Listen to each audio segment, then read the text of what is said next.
it's hard to describe. Because imagine like a paper accordion, I guess, and they can manipulate it into different shapes. Like it looks like a dumbbell at one point, and like a hat on another. And it's just like a relentless like 2 or 3 minute exhibit of all these random shapes that you can. It's almost like a paper contortion, just changing it into all these random shapes. But I remember just every time someone would perform it at the club, I would just die a little inside. It was just one of those tricks. I'm just like, oh, here we go again. I think it was, because I was into like flashy sleight of hand, all that visual stuff, magic spoke for itself. And one night, the absolute bane of my existence, which is probably burnt into my memory like a traumatic childhood event. It was two of them did it in the same night in the same show. I was just like, oh Christ, this is not good. So I would take every single one of them and burn them. It would make an amazing bonfire.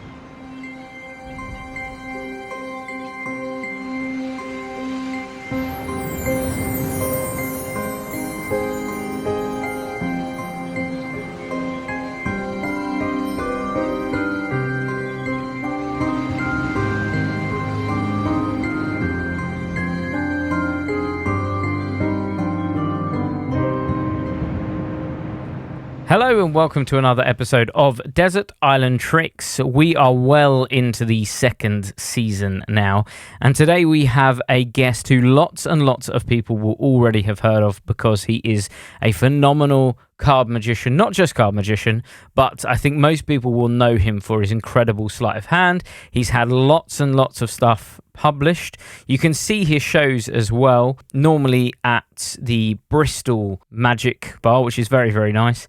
I was there recently. It's a lovely, lovely venue called Smoke and Mirrors. Of course, it is the wonderful, and he's very, very nice, Daniel Chard. Hello, Daniel. How's it going, Jamie? You good? Good, thank you. How are you? I'm very good, mate. Thanks for lovely flattering info. Everyone knows you for your card stuff because you're such a phenomenal card worker. But I also know that you do lots of parlour as well. So it's going to be interesting to see whether your list comprises of a mixture of things, which I think it will, or if there'll be sort of heavy card things. So how did you find putting your list together? It's really, really, really difficult. I mean, at one point, I had about a list of like 60 just card tricks. So I was like, oh, this is far too many to include, but that could be a whole separate sort of list in and of itself. But yeah, basically when compiling it, something I do that I'm not sure most magicians do is I have a list of, because we get some people stay in the same position to watch us for, like an hour, maybe something like that. I've got a list of like 55 sort of tricks people can chop and choose from. So after they've seen like my main set, they'll stick around for a second set. So it's kind of like magic by numbers in some regards. I'll just pick 4 different numbers from this list, and then I can just go into those mix of like tricks I really enjoy, ones that are the strongest I've selected from the years and years of learning. And it seems to be really good fun. But I didn't want to populate everything into the list because it would just be a list of card tricks, which I'm not against, but I don't know if everyone else would be. So, well, I'm really excited to see what the list is. Like I say, my prediction is it's going to be a good mix of sort of parlour and close-up pieces. Now, if this is the first time that you're listening to this, the idea is that we're about to maroon Daniel on his very own magical island. When he's there, he's allowed to take 8 tricks, 1 book, 1 non-magic item, and of course, his brand new banishment. Particulars like who's there, how big the island is, all that sort of stuff, we do not mind. This is in Daniel's own imagination. The idea is that these are the things he could not live without.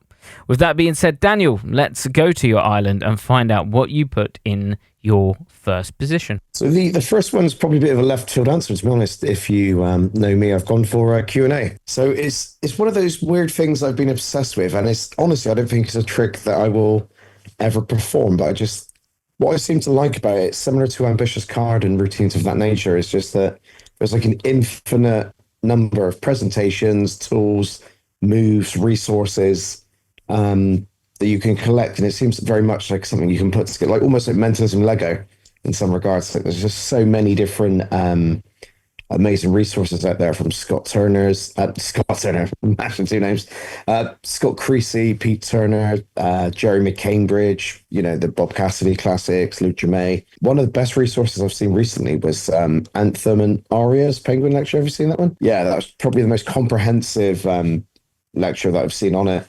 regarding the Q&A method, and their quantum Q&A is great. And I've never seen one that I've personally liked, only because I don't think that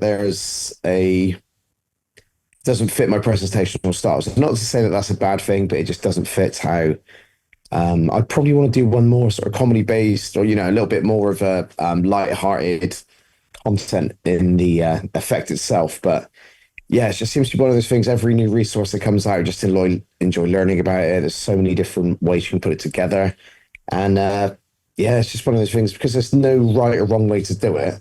You can just sit there and mess with methods for a long time.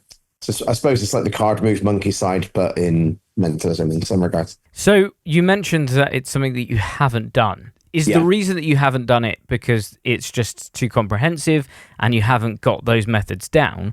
Or is it that you haven't just found that presentation and the style that works for you, and maybe when you find that, that's when you'll start performing? Yeah, perhaps. I think it's just one of those tricks, which is just for me is fun to think about. Everyone's got that not guilty little secret that makes it sound more sordid than it is, but just something that you can think about outside of your usual constraints of performing work. Like in my stage show and close up, I've got the stuff I always use. Some stuff I always put in, but this is sort of completely aside from that, in the sense that it's just something you can go back to, mess with at certain occasions, maybe pepper in and out of different things if I ever, change my regards to performing it. But it's just one of those tricks because if I came out and started doing pseudo-psychic stuff around loads of phallic jokes, it just wouldn't mix, I don't think. Yeah, well, I know that Luch has frameworks, which is a great method. And I know that on the group for that, lots of people have spoken of different presentations. And I do think it's one of those things where it is not necessarily about the method, but the presentation that really makes that a piece that is, Daniel Chard's Q&A or Scott Creasy's Q&A or Luch's Q&A. So it'll be really interesting to see if one day you crack that and we have Daniel Chard's comedy Q&A. Well, I think you've just said it there, but I like it for the opposite reason. I like the fact that it can be presented in any way, but I like the fact that I like the method collecting for it, if that makes sense. Because it's just you can use those things for any other routine, and you never know when that piece of knowledge could be applied to any other trick. But they're just really fun to learn about because there's so many components, in terms of like presentation, physical methods, weird and wonderful devices that you can use, both gimmicks and ungimmicks. It's just like an infinite sort of playground of methods, tools, all in one place that you can then take and apply to endless, seemingly other effects, which could be, just fun to collect. Yep, I think it's a great one. And like you said, a curveball in at number one. I'm not sure how many people playing Daniel Chard Desert Island Tricks Bingo would have had that in number one. But that makes me excited really to see where it goes. So what did you put in number two? Number two is Graham Jolly's Balls. Now, that's the eyebrow race says it all. I don't know the name of the trick. I've got it written down on my list as the Graham Jolly snooker ball trick. The Alcoran snooker ball mystery, I think it's called. Basically, he has he's got like a rectangular wooden box with five snooker balls in. I believe he's got it behind his back. It was a long time since I've seen it, but he holds the box behind his back, and they remove a ball one at a time, and then he'll say like, "I'll pop it in your left pocket," and they'll have at the end of it 5 balls in different jacket pockets, in their trousers, in their back pocket, etc. And then at the end, he's able to turn around and define which color is in each pocket. And I remember seeing it when he came to lecture or perform at the Bath Circle of Magicians. It must have been at least like 15, 20 years ago, but I remember it being such a strong effect. And again, it's one of those things I don't think I'd ever perform because it's so him.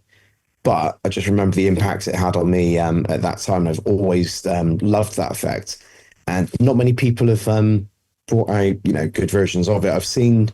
I tried tracking down the original. I think it's called Bomb Proof on by Colin Rose. It was like a that's the only method I could find that I don't know if that's the one he's using, but it's the closest I could find. There's been other notable versions since. Paul Martin's got a really nice one with golf balls, and it was just one of those tricks which is super impressive. It's only one person on stage, and you've got this really cool effect. Your back's turned the entire time. I think it's just a real done in the right context and quite pacey. It just seems to be one of those mind-blowing effects you can put in at any point in the show. And it just, well, I remember it floored me, so I could only imagine it would have a similar effect on a lay audience. Yeah, people won't know this, but the time of recording, we're actually a day after we both got back from Blackpool.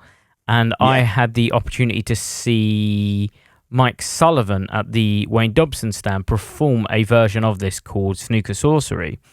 And he performed it to this bunch of Italian gents who were there, and it absolutely floored them to the point that every single one of them purchased one on the spot, literally seconds after. So I think you're absolutely right. It's the fact that it fits in such a small case. You don't have to take loads and loads of stuff, and you have a really visual, colourful routine that is absolutely baffling. Yeah, because it's got some vague semblance to like the Karazuki routine in some regards, but rather than doing it with just one, you're doing it with the five. And yeah, I suppose just coming back from Blackpool, it's probably got why I've got a slightly raspy voice. But the Wayne Dobson method's great. I know the Spectromentalist is a great method. Snooker Sorcery, yeah, I've seen that actually. I think I've got that somewhere. I need to get that out and start performing it. I think the thing I like about that routine as well, it's just such a simple method. Like a lot of Wayne stuff, you don't even have to think about it. I think the only difference between that and the Spectromentalist that I really like is I think the Snooker Sorcery. There's no you remove the face, so it's a little bit more direct. Plus the method was when you showed me, I just smiled. I was like, that's so genius. Because there's nothing to think about, do you know what I mean? And sometimes in the heat of performance, even a trick you've done 1,000 times, you can just go, there'll be one slip up and it just messes up, the whole component. Whereas that is idiot proof, I think. Such a great trick. Well, we've come in with 2 parlor/stage tricks, which is very interesting. So let's see if we're going to go to a close-up or another parlor now. With number 3, what did you put in your third position? So I've got it's probably one of my favorite tricks, which is called Chard Underbox. I know it's one of my own, shameless plug, but the card underbox is a trick I've been fascinated with since the early Illusions days in Bristol, which was probably about 17 years ago now. God, I'm old. Do you know when everyone's like, oh, that's my that's my 1,000 timer? That's probably a trick I've done about 2,000 or 3,000 times at this point. And it's anytime I've got just a deck of cards in an audience, that'll probably be the one I'll do, just because it's 7 phases. It's in probably about 3.5, 4 minutes, but it's got everything I think a strong card trick needs: surprise, misdirection, constant moments of magic. And it's one that I don't even have to think about. It just feels like you're doing a dance with yourself, which is probably the weirdest metaphor I can describe it as. But when you're in that sort of flow state of the method, you just go straight into, and then it's one of those things that absolutely blows people away, and it's one of those routines that people can view multiple times and still miss different parts. It's very much started with James Brown's box Clever, but going back even earlier than that was the classic that got pretty much everyone started on the effect, I guess, which is Doc Easton's Bar Magic DVDs by LNL, number 1. It was just his almost main through line for the entire act, and it was just such a strong trick. And then I think guys like James, Greg Wilson have all condensed the routine down. So rather than it being something that happens as a moment throughout the act, it all happens in a shorter time frame, which I think just elevates it to a whole new level. And I think it's one that a lot of people are afraid of, because you do you do get caught even every now and again. There'll still be, people that may catch something from the wrong angle or something like that. But it's a trick that you can just bust out at any moment. And I know that it will have a massive impact on whoever sees it. Well, I think we've had other guests reference this on the podcast. So I Cool. think Okay. other people Yeah. have referenced that. Yeah, absolutely. I remember Box Clever from, I think it was Professional Opportunist or something like that, back in Yes. the Yeah. day. Yeah. And that was a superb routine. And then when I saw how you had sort of expanded on that and made it so much more impactful, I think it's just a superb routine in and of itself. But I think it's also the fact that you're letting the audience into the actual psychology of magic, which makes it more compelling to an audience and much more fun for us to perform as well. Sure. Well, and it's one of those rare tricks where you can be honest, and excuse me, and it doesn't deter from the effect. When they're like, "Oh, how does it work?" You're like, "Well, I just put it on the table when you're not looking. Like, lift up the box, place it on top. That's even in part of the one of the phases, which I don't do much anymore, but it's something that you can throw in every now and again. But I think where my routine differs to most of theirs is in the traditional effects. They're palming the. Oh, no, can't say me. They're loading the card where it needs to go ahead of time, and then it's there, so you've got a greater chance of people looking at the table and being caught. Whereas all of the methods in the effect I use, the card's never really there, if that makes sense. And then the ones preceding the first initial phase where you do the genuine move, you've then got each phase is kind of like not a pseudo explanation, but it cancels out the previous one. And then because the surprise of the next phase is completely different to the method they've just saw, they've just no chance of catching up. So when by the time they're looking for the cards go under the box, the deck's already in the box and that sort of thing. So it's just even for the hardest nosed heckler, slash spectator, it's one of those tricks that just knocks them for six, because it is, it can be quite a confrontational thing. If you've got someone who's really sort of boisterous, typically in the places I work, you get some people like come in to try and catch you out. It's like, bring it on, here we go, man, gloves are off, and it's and they're like, oh, I'm going to catch you. It's like, you won't, try it, in like a fun, playful way, and if they catch one bit, that's perfect, because then they misdirect themselves to miss, the big climax of the deck going inside the box. So they distract themselves, and it becomes this self-misdirecting thing, which is, just such a fun trick. Yeah, I'm glad that you put it in there because, it has been mentioned before on the podcast, and for good reason. It's just a superb routine. So I'm really glad you put it in there. Did you ever teach it anywhere? Yeah, so it's probably one of those routines I've probably taught on everywhere in some regards. I think I put in a version on one of my Alexam academies. I know it's blasphemy to say another magic company name in this format. I put it on my Penguin Live initially. Don't come after me, Peter. Leave the pitchfork at home. Yeah, maybe various other places. I had in lockdown, I had a card under box project, which I sold as part of another bundle, but that never really saw the light of day. Because it's an explanation to a trick I've explained elsewhere anyway, so they didn't really need it.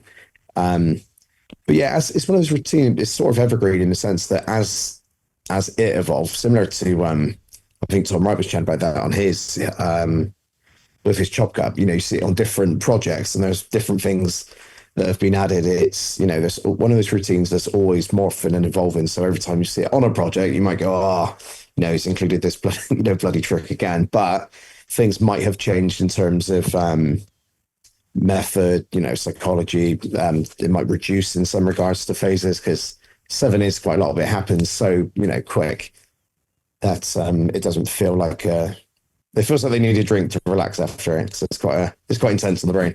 Great. Well, let's go on to your next choice then. So what did you put in your fourth spot? My fourth spot is a trick that I've been obsessed with for a long time, but never performed a method. There's a bit of a theme building here. It was Nate Staniforth's lottery prediction. To my mind, that is the best. I'm happy to go on record and say that's the best lottery prediction there is.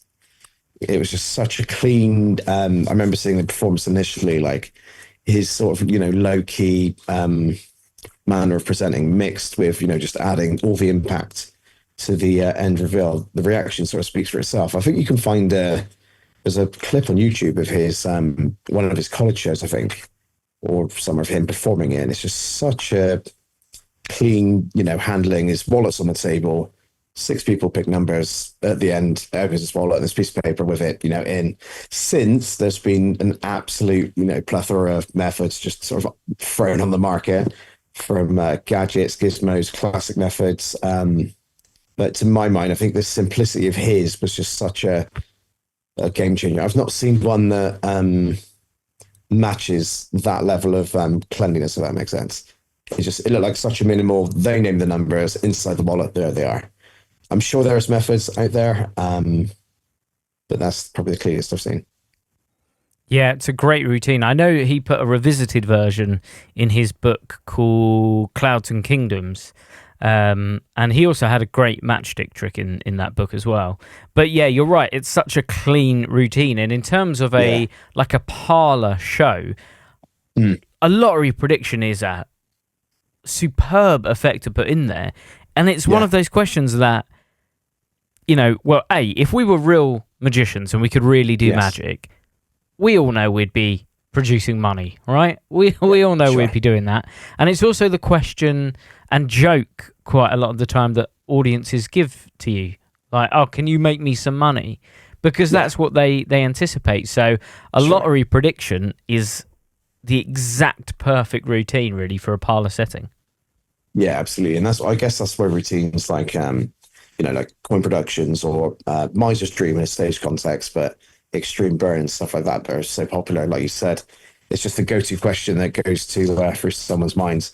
I think you get the occasional one as well. Like, if you won the lottery, would you still do this? And it's like, let's all face it, we're all absolute nerds, So we just, even if we had all the money in the world, you'd still get bored. So you'd still be, Dynamo. He's got a lot of money, but he's still going to Blackpool every year. And I really like that. You see like Stephen Mulhern floating about doing the look around the dealers and stuff, because we're all just big, just collecting toys, aren't we? And we still want people to show them for. But there's other great routines like they don't quite fit the same genre, but like Paul's Balls, the lottery prediction of the Toss Out book. That's a great presentation. I love John Archer's that he did as well. I can't remember where I saw that. He's got the like all of the lottery balls was in a bowl or like a tumbler type machine.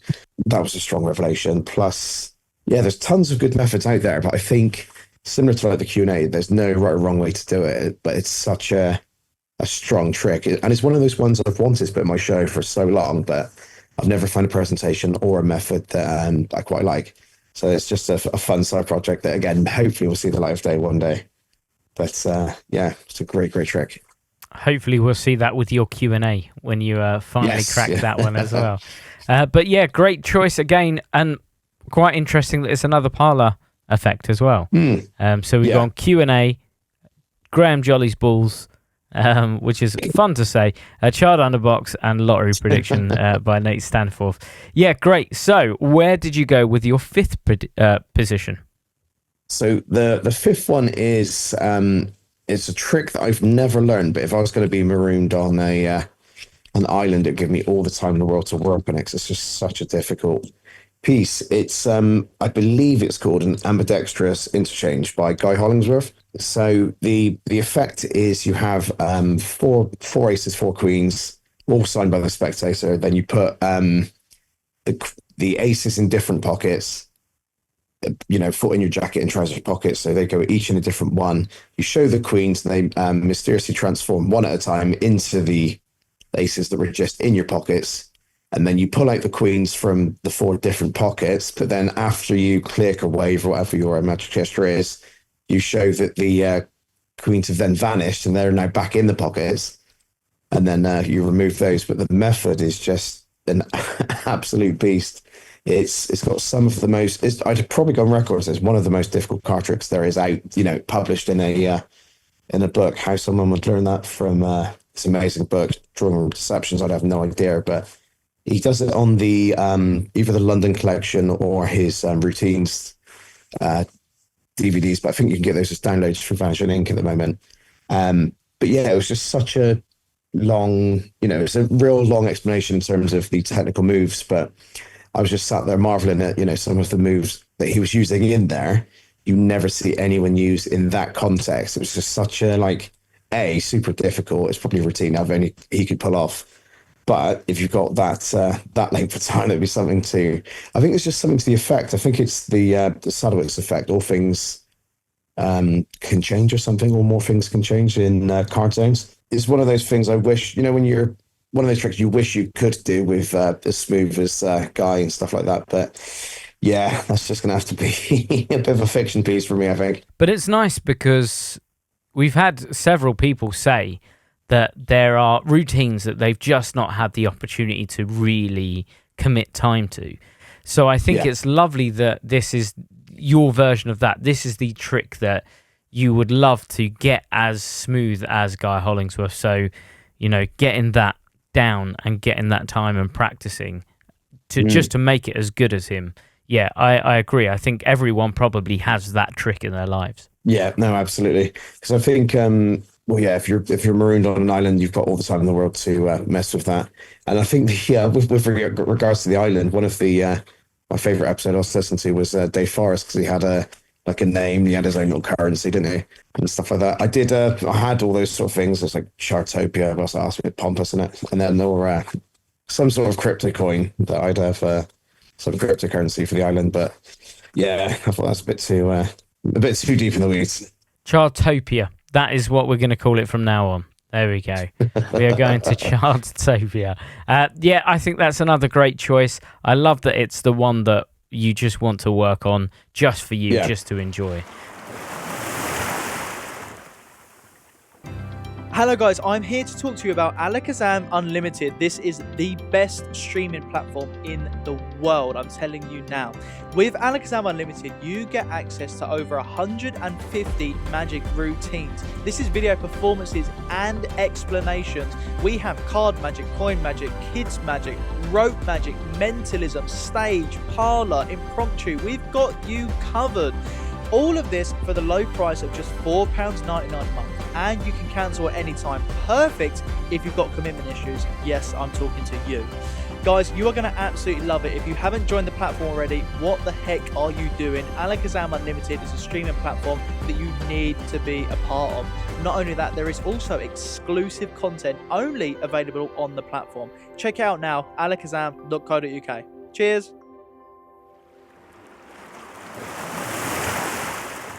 And it does lead us nicely to number 6. So what did you put in your 6th spot? At the 6th spot, I've got multiple selection. So if only there was a good resource to learn this from, Jamie. So the idea of the multiple selection to me is just the ultimate. It's probably one of the ultimate sort of crowd pleasing tricks, because you can give someone a deck, and if you've only got 5-10 minutes or 5 to 7 minutes at a table or something like that, it's an entire act just with anywhere between 1 up to 10 selections. It can be done anywhere. It can be done as the opening of a stage piece. It can be done in a parlor show, close up, walk around. I don't think there's an environment that it doesn't work in. And plus, each revelation, you're essentially doing the same trick 10 times, but every revelation increases in terms of difficulty, in terms of the climax, the surprise of each one. You can then also produce previous selections. It's got inherent callbacks as well, and the routine is just one of those things similar to Card Under Box I've just done so many times. It almost feels like, when you just start doing like a trick for one person, you finish that, you move to the next person and there's a trick for them, whereas multiple selection just opens it out, and it becomes much more about the fact you're finding the cards is neither here nor there. It's a good fun piece as well, but you learn, similar to Doc Eason's routine in the LNL tapes, you're learning everyone's name, you're remembering everyone's name, you're making jokes about them as they select the cards. So it's one of the best sort of vehicles for performance as well, because it's not about finding the cards. That's just the method you're using. You're learning the names. It's becoming your, then after that you can go wherever you want with all that information. And people love that you're, taking the time to speak to them individually whilst learning their names, which is the most important sound in their life. Plus, there's endless methods for it, and it's just such a fun routine to do. So there are lots and lots of different multiple selection resources out there. And I know you have your own resource, which we're not going to tease too much, but no, you may be finding a way to learn about that in the future. We'll say that's all we're going to say for now. But what were the places that influenced yours? So what were the different resources that you went to in order to build your routine? Sure. So my routine's very classic in terms of methodology, but I've similar to card on the box. Like with that trick, I just learned every version I could, find throughout the printed literature. With multiple selection, it started off with Doc Eason's booklet, actually, I think, Fusillade with Paul Cummings and Doc Eason. And what's good is each one of them has the different approach. Paul's was very direct in terms of control, production, and, where the structure of the routine that led to the climax. Whereas Doc's was all about the performance, all about the names, all about the gags with the names, learning about the spectators, making jokes with the names, which is something that I currently use in my stage show to quite fun effects. And then from there, and there's so many great resources on it. Darwin Ortiz, Matthew Wright's routine, which I think is on Unlimited, I believe, is his 10 card trick. That was watching him perform that was a real sort of game changer, because it was in a similar environment, that I'm used to performing in, and it was just very, very early on was just such an impressive trick to see. Because the amount of skill and stuff like that you're putting into one routine is almost like a competition act in some regards, because you can have so the structure of mine, you'll do the first 6 or 7 quite traditional revelations, but then you've got a series of revelations you include at the end, which are using something that they use in Star Wars. Let's just say that, and then so they're predetermined, maybe the best way to say it. Plus, you can include the element of impossible revelation by including like a destination box or a card to envelope, and then that's the end of the routine itself. But also, I know very early on, Big Blind Media had a project with Rob James and Adley Gladwin, which is probably a similar approach to the one I'll take, in terms of it was very much a like choose your own adventure, like toolbox type approach. Got both routines, the routines tool, but then also a ton of revelations which you can just insert as you like, and then sort of build your own adventure around that based on your ability, preference, and routine. Great. Well, that's a great choice, and a close-up / parlor, because that can be done in a parlor situation, I would say, as well. Absolutely. So that brings us on to number 7. So what was in your 7th spot? So number 7, I have the Suit Apparition by Jose Carroll. It's a version of a suit production where I think you ask them for a suit, and then you're using methods cutting to the suit one at a time, so the ace, the 2, the 3, all the way down to king. And then at the end, the spectator chooses a different suit. Then you click your fingers and then respread the packet, and then it's turned into the other suit. There's a wonderful version of him performing that actually near I think it's like a Spanish poolside on YouTube. Suit Apparition by Jose or Pepe Carroll, depending on which pronunciation you use. I think it's published in his book Through the Looking Glass, I think the title is, or in his card book published before that. It's just one. So I use a version that is personal to me. Again, same, exact same effect, but just the method that I developed. It was a trick that when I was performing at the House of Illusions in Spain, I was doing on a, like a large sort of five foot TV, and done some music. In hindsight, probably wouldn't have used Coldplay, but it was just such a strong trick. And then the climax at the end, when they all change to a different suit, just absolutely blows people away. Because it's fun seeing the one at a time productions, and it gets to the end and it just makes you look like an absolute master of a deck of cards. And it's probably one of the hardest routines I've performed, to be honest. I've done, every iteration of it from stage, parlor. I use it at close up if it's the right. It's something I keep in the back pocket. If you get the right group at the end, someone says, "Oh, can you show me one more?" And you get as many people as you can sort of gather around a table. That's just like a statement piece. You know what I mean? Once you've done that, it's a clear end of climax, and then you just off you go. And with that, a couple of notable versions of the routine sort of that inspired mine were very early on. I can't remember where he published it, but Ryan Hayashi, I think, has some great. It was part of one of his competition acts. He had a whole project that sort of delved into routines of that nature. Ricky J doing his routine where the whole deck would be a new deck order at the end. Super, super classic. I don't think he spoke. He just had that, solemn, angry look he had on his face. But yeah, absolute master. Leonard Green's was probably one of the best sort of playgrounds for that type of effect, because his was have you seen it like in his Fizmac? He was doing like the tinfoil around his face and that sort of thing. But his I think his volume 1 is just like an absolute toolbox of moves that could be used, and it's probably some of the hardest card stuff published, I think. Leonard Green, Ben Earl's got a very nice again, not his is a one, a production that's done. It's on past midnight, I believe. He just shuffles and then produces a suit in similar to like you would before races, but does with 13 cards, which is fun.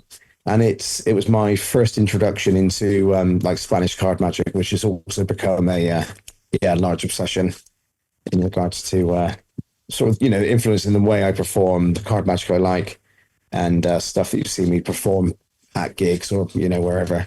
Yeah, it's a great choice, and again, it almost falls into. I mean, it's not, but it feels like that sort of jazz magic thing that you've already got in here. So, with your multiple selection routine, this feels like a really nice follow-on or lead-in from that routine. Yeah, exactly. Like the multiple selection can be done, and the good thing is they're all modular. Like you don't, if you haven't got time, you don't have to produce the other suit at the end.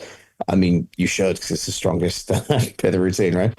Whereas the multiple selection, you can just pick up and go into. Again, each one of these can fit into opener, closer, middle.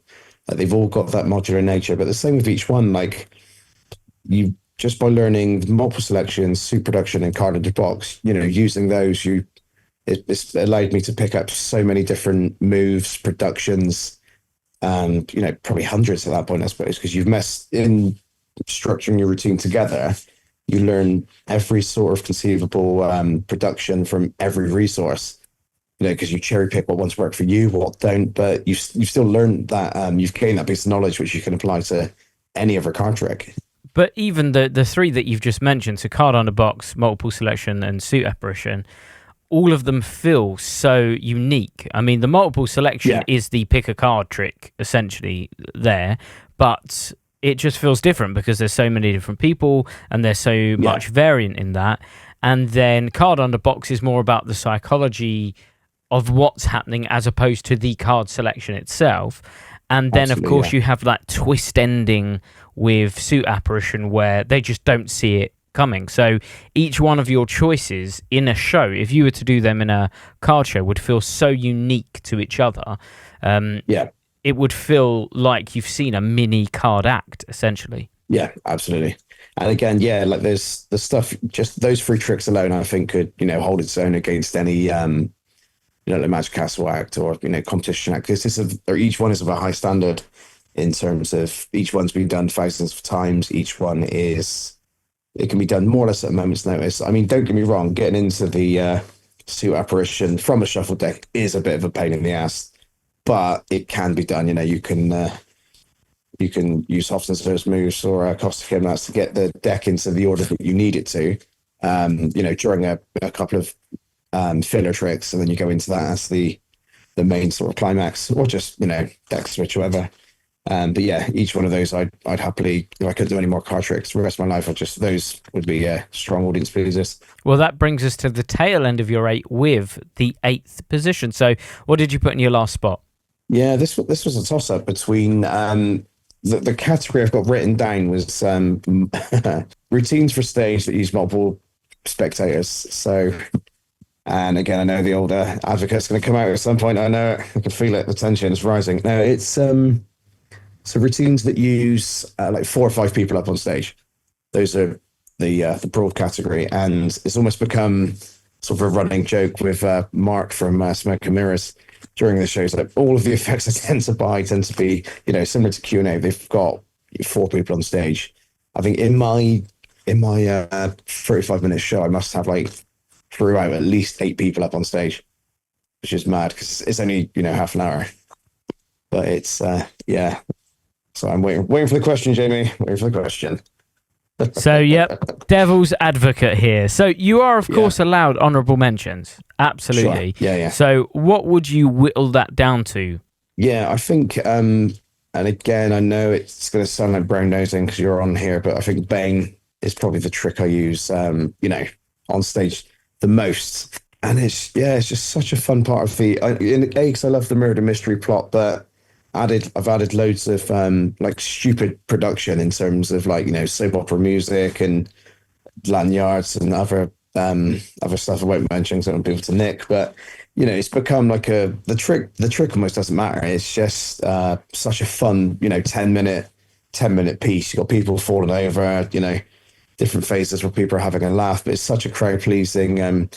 The fact that you find the gold chair at the end is almost neither here nor there. It's just it was an amazing vehicle to sort of step outside of the construct of most magic routines and, being a little bit too serious, like, oh, good evening, allowing you to just ease into the performance and have more of a laugh because as you know, the method is so simple, it just allows you to concentrate on everything else around it and really embellish those, those silly moments to the best of that degree. Overall honorable mentions I've got written down are ones I still do perform now and again, sometimes in the same show, if not like when I'm doing either Smoke or Crowd Keepers, like 2 35-minute halves. I usually have one in each. They each offer something different in terms of method and effects. I use Tattoo by Bill Abbott, so I think that's probably, to my mind, probably like the ultimate sneak thief, I think. Because it's, I know there's other variations and you're probably, you've got your favorite like everyone else. But I just love the premise of that, people draw down like a tattoo that they got on a weekend away when they were extremely drunk or whatever. And I just think it's such a fun presentation because again, you can apply any presentation to it. If it's a family show, you can be more sort of professional with it, but you can get as blue or, as silly as you want in terms of presentation. Color Psychology by Adam Wilbur. I was performing it, pre Alakazam establishing the rights. One of the OGs. Do you know what I mean? Absolutely love that trick. I think it's such a fun. I still perform it pretty classic in regards to Adam's method, but I love the fact that they think you're being serious with the initial free. And I play that moment to the point of real awkwardness. I'm really, really pushing that, like, that is the trick, and they're just, there's this weird awkward tension in the air, most stray away from it. I absolutely love it. I think it's such a fun, because you don't usually get that in a show, Jimmy, because you're like, oh, is he serious? Is it, does he know that, this is not as impressive as he thinks it is? In their head, they're like, oh, we want to knock him down a peg or two, and then you come to the revelations where it's all, predicted, it comes full circle. And I found even with a really hardened audience, a mix of those two tricks is, such a strong, they could lead one into the other in some regards, you know what I mean? One of them is in the audience, it's you influencing them or, whatever presentation you want to use, and then getting more people up under the terms of influence and then going into the trick Bane. And it was one of those tricks that I think I'd done for a long time, but I think it was when you come to lecture that the presentation sort of made sense. So it took a couple of 100 times doing it to go, okay, I'm not, something not quite right. But yeah, it's just one of those things to look forward to performing because it takes it takes no space. You can throw it in your show and then you've got like a fun piece that I think you could fit into like any show, like a stage show, variety, cruise ship, all of that sort of stuff. You know what I mean? Well, the 3 that you just mentioned there, I think, are interesting in their own right because, like you mentioned, color psychology is, and lots of performers look for this, is a routine that the audience don't have to leave their places. So much like a tossed out Yeah. deck, they can stay where they are and you still get that impact and that routine. Yeah. And then Sneak Thief is something that everyone should have a method for Sneak Thief in their head. Doesn't matter what version. It's a fundamental routine that quite literally takes nothing. As in, you don't have to take any props with you. You can get to a venue, go to the local stationers, pick up some card or some foam core, some pens, and then you've got a whole stage piece. You know, it's a fundamental tool. And of course, we've referenced there are lots of different versions of Sneak Thief. One notable one from the past few years is Andy Nyman's mobile phone version, which is in his lecture notes, which is just phenomenal. And then, of course, Bane, which I'll always be biased as it's my routine. But you've performed it more than me at this point. All day long, you've performed it more than me. Yeah, and maybe. the touches that you've put on it and the experience you'll have with that routine now, you'll know as much as I do at this point that routine is about the audience through and through. It's not about us. Yeah, absolutely. And I think, you know, I mean, we could talk more off air, but, you know, it's now you've got the basic method in mind. You can apply it to different objects, different things. Obviously, you know, the original in terms of presentation and item just makes complete sense. So you probably won't do too much variation on that. But if I was coming up for a like a fringe show or something of that nature, you've got something now that you can, it's just in your knowledge bank, you can apply that at a moment's notice to, you know, just stuff you've got lying around. But yeah, Sneak Thief is one of those great effects. And you see, I've never really seen many people do it, but once I've seen one person do it, every show I go to now, you just see, it seems to be, you know, it's kind of like when you buy a new car. You don't see any on the road. And then as soon as you buy your little Mazda, your Fit Punto, whatever, you're looking around in the mirrorway and just everyone's driving one. It's like, what the hell's going on? So just, it opens your mind in terms of methods, similar to like Q&A. Yeah, Andy's version is great. Even I think it was on a previous Desert Island Trick, someone mentioned about his his graphology routine on Get Nyman. And yeah, I went back to look at that. That was a real fun method as well. And I think the thing I like about Bill Abbott's method is it's just so simple. Like there's no, like the method is bold. It's in plain sight. You know, it's on the cards you use without giving too much away in a completely inconspicuous manner.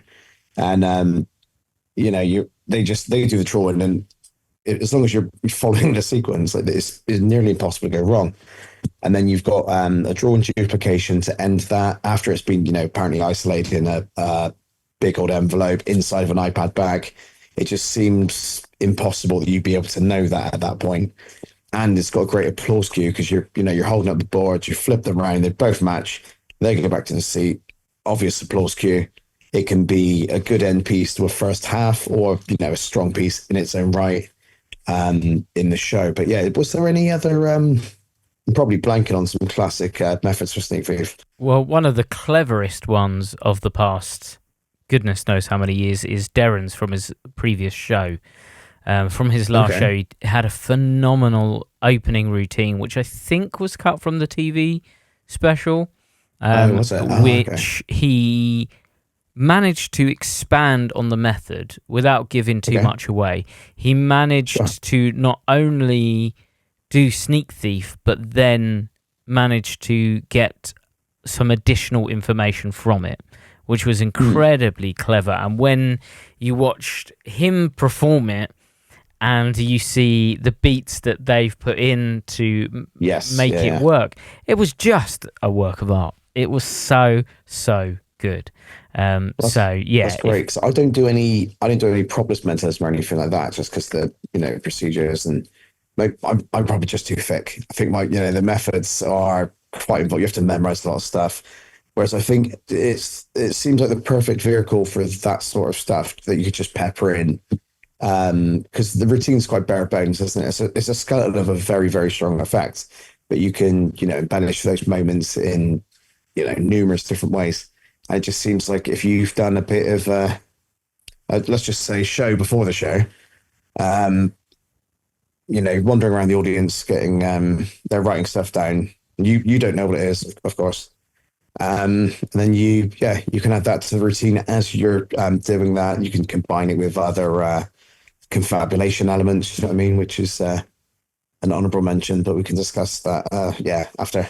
Well, that is a great one to end on. So we've gone from Q&A, Graham Jolly's balls, never going to get you saying that, Chard underbox, lottery prediction, ambidextrous interchange, multiple selection, suit apparition, and multiple spectator routines for stage. I do have a couple of honorable mentions, if that's all right. Cards Across is, absolute staple to my show. I use Scott Alexander's Superfly just because the humor just fits my show perfect. It was one of the few tricks that I've not varied much in terms of performance. It's pretty much, I'm using, very close to his method. I'm doing a much simpler version of his method, which I think he taught on one of his Penguin live Christmas specials. He taught randomly. It was just like a reduced version. It was like a bare bones handling if you didn't have the sort of props on you. But yeah, there's so many great methods, like Las Vegas Leaper for close-up is amazing.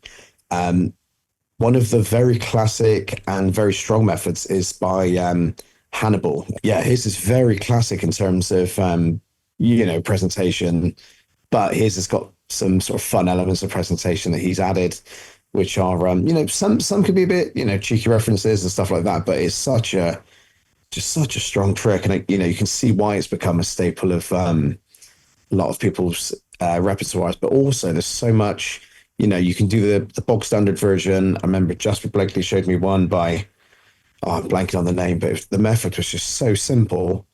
It's, you're just relying on presentation, but other notable mentions, like Mark Shortland's got one with different colored backs.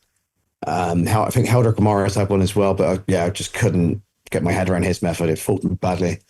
That's a great trick. And also confabulation, which is just such a fun trick. I don't do any of the classic methods. I think Bill Abbott No Brainer for me is probably the best method for stage, just because it packs so small and it plays to hundreds and hundreds of people. Paul Martin's got a great version, and there's just an absolute ton dotted around the literature. Well, they're great honourable mentions, but it does bring us to the brand new, rather controversial position, which is your banishment.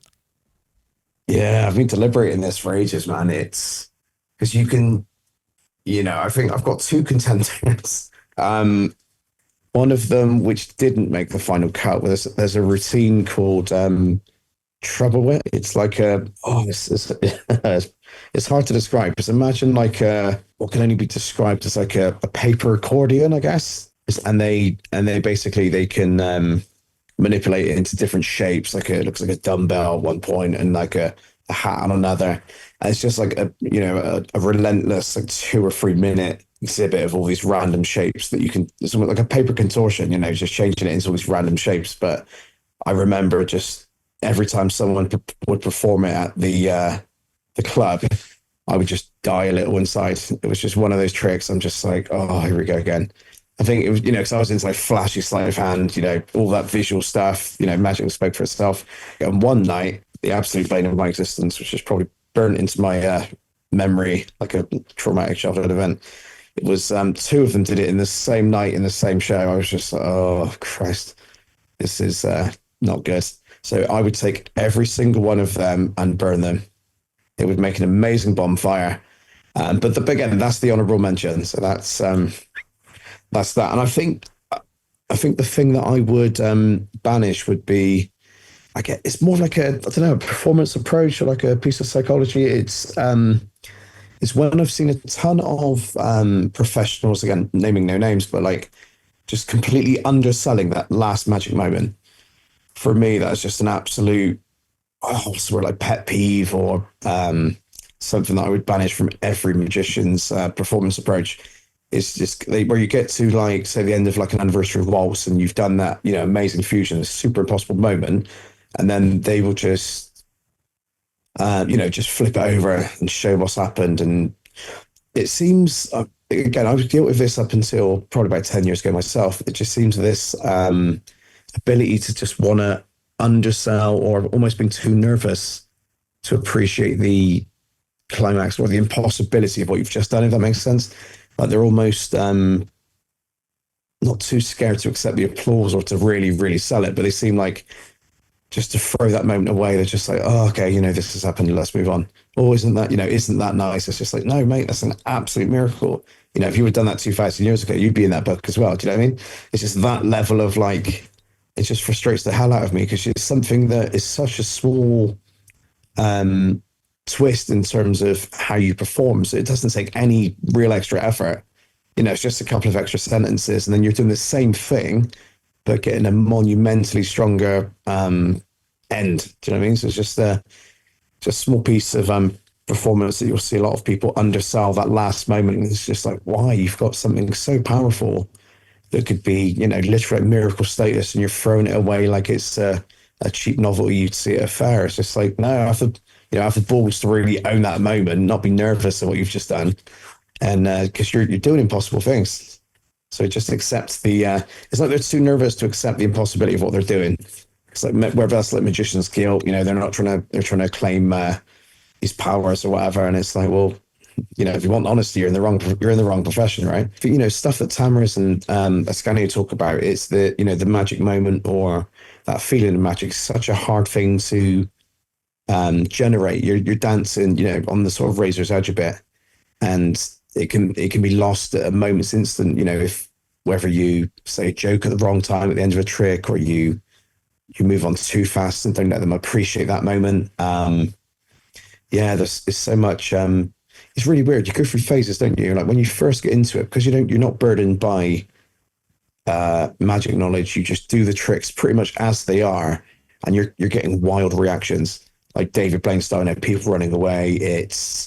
There's this weird middle ground between knowing some stuff, the kind of intermediate stage. You know enough to then start thinking about the performance, and then that sort of you overanalyze or you intellectualize that moment and don't do stuff as spontaneous as you used to. So those moments, then you go through this sort of slightly weaker phase because you're applying all this, apparent performance psychology or moments that you read in books or you're told to by, local hobbyists in the club who don't perform. They're telling you how you should structure performance and stuff like that. And then you get to the point where you've done stuff so much, the beats, how to strip everything away. Even, look at all the great comedy magicians, like even at the end of their tricks, they just stop everything, everything's focused on that one insular little point, and then that becomes the focus of your attention, and they'll let people live in that reaction for even 2 or 3 seconds. Stuff like David Blaine and Paul Harris talk about, just not being afraid to step on that moment, because silence can be, a scary thing to just sit in, but it's, once you get over that, it's probably one of the most powerful things. Well, we have banished it for you. So we have banished underselling magic moments. They are all gone. So let's get on to a more positive one, your book. So what did you put in your book position? Oh, yeah, bloody hell. This was an absolute pain because as I'm looking at the moment, I've got, similar to you, I collect every book, just buy everything in terms of books.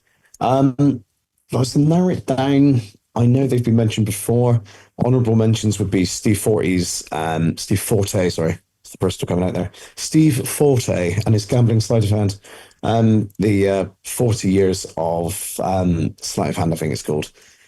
There are 2 big old hefty volumes, and the card work in there would keep you busy for a lifetime. It's just, false dealing, shifts, ace tricks, all of the card nerd stuff that speaks to my inner Move Monkey. Just such a fun book, just to open anywhere and just, learn what's in there. Revolutionary Card Technique by Ed Marlowe was a honorable mention, just because they've got such a, it's like a huge tome of the book, and it's got every, area you could think of: estimation, false dealing, key card stuff, palms. It's literally, but the thing I like about that, similar to the Royal Roads card magic, is it's got all of these moves and then a ton of effects to actually apply them to. So it's not just a book that you're going to sit there and learn tricks patter, because it doesn't include any, which is just these endless cooking recipes of both palms, tricks, and bits of psychology. But I'm torn between 2. I've got 52 Memories by Jack Parker, which I think only ever one person's mentioned. That's got some of my absolute favorite card magic in there. tricks, old-fashioned aces. It's got the best handling of the Hofsensor plot by far in there, and it's very easy to do. Between that and By Forces Unseen by Ernest Derrick, if I had to choose, I'd probably go for By Forces Unseen, mainly because of the nostalgic element. So By Forces Unseen by Ernest Derrick, it was I suppose one of the first sort of validations I received in Magic. I was reading the forward to this book by this, at the time to me, completely unknown author, and it was he admits in the first couple of paragraphs that he doesn't perform. It's just largely a move monkey, but and he just loves sleight of hand. So you can love. It was the first person I'd openly seen admit in a book that you could openly just love sleight of hand for its own sake, and all of I've never seen a book like it to this day, where every premise for each effect is very novel, very unique, but also the methods in there. Each one is original, usually to that effect, or at least a heavily original variation of an existing move. And some of the effects in there are just super super difficult to do, but they're fun to perform as well. I don't do them very often, but some of them in there, like Claptrap, which was a real original effect, basically clapping the deck 3 times. One flies off, one flies out the middle, and then one you clap and produce at your fingertips. Jack Synapsis, which is a great effect where you put 4 aces on the table, 4 jacks in different parts of the deck. And it's such a weird transposition because when you snap your fingers, the jacks are now visually on top of the deck, and then in different locations in the pack are the aces. So it's such a weird, it's like an asymmetric transposition, but in different locations, which I think, no one's going to notice the difference between the two. But Harapan Ong's got a very nice version of that, and Jack Tai also. But I think my favorite trick in there is it's an off-balance transposition that he does, because I do one very similar, but my method's a lot easier, I should say. But he's got an amazing one-handed palm that he taught that's it's inspired by the work of Paul Curry, but it's just such a great method. Again, I've never been able to do it. But it's just one of those things that if I was on the desert island, I suppose purely for nostalgic purposes, this one probably going to be one of those books when I'm like an old man sat on a porch with arthritis and my hands are stiff from too much sleight of hand over the years and other reasons probably.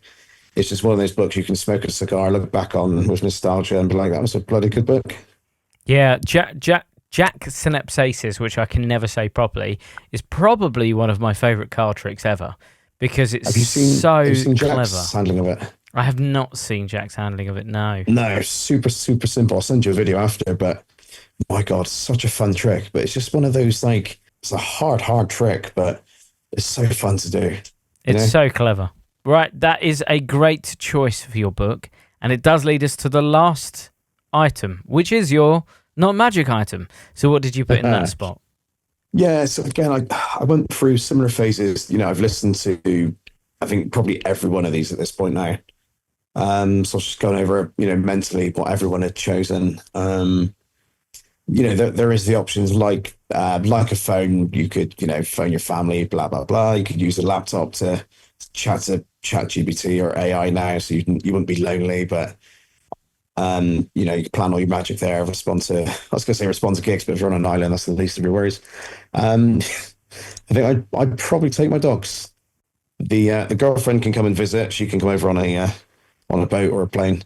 So I'd invite the dogs, but I'd also have a shaded area, like a portable dog cabin. Yeah, why not? My island, isn't it? Air conditioned, nice bit of cover for them. But yeah, I'd bring over the Goldens. Well, that's a great choice. We will ship them over there with you, or on a boat, or whatever we're doing. Private jet. But that's a great list. Your whole list from beginning to end. We've got Q&A, Graham Jolly's balls, Chard Underbox, lottery prediction, ambidextrous interchange, multiple selection, suit apparition, multiple participant routines. Your banishment is underselling magic moments. Your book is By Forces Unseen, and you would take your dogs along with you to your island. What a great, very different list. I would say much more stage and parlour than I thought it was going to be. So if people want to find out more about you, Dan, where can they go? Yeah, so I'm pretty active on Facebook. These days it's more pictures of my dogs than it is any card related content. But if you want to follow on Facebook, more than happy to. Just search Daniel Chard, you'll find me quite easily.